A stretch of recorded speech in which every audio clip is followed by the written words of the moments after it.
Magandang araw po sa inyong lahat mga ka-idol. So breaking news po tayo mga ka-idol. So kakapasok na po ng balita mula po sa The Hague, Netherlands. At nakuha po tayo ng impormasyon mga ka-idol. So ito na po mga ka-idol.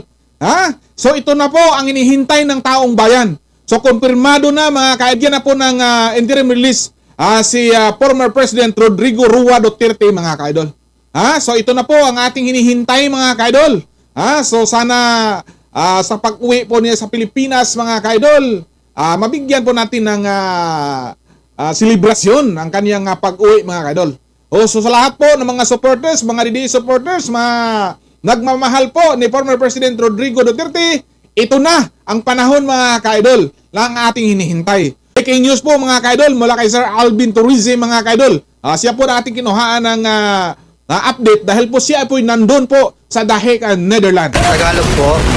Sa mga Tagalog po nating mga kababayan, sana po ipagdasal niyo si PRRD at i-welcome niyo po siya sa pag-uwi niya.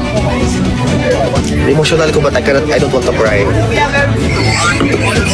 Oh my God! Oh my God! Oh my God! Makauwi na talaga. It calls for celebration talaga. Thank you, Lord. Thank you, Lord. Alam ko na you pray for this not happening, but Nanglibot akong balibo, guys.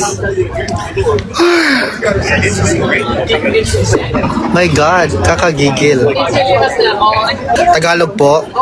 Sa mga Tagalog po nating mga kababayan, sana po ipagdasal niyo si PRRD at i-welcome niyo po siya sa pag-uwi niya. Emotional ko but I don't want to cry. I posted na guys, so you can repost. Binisaya. Update. The defense team did not object the statement of the prosecutor with respect to the interim release application ni Tatay Digong.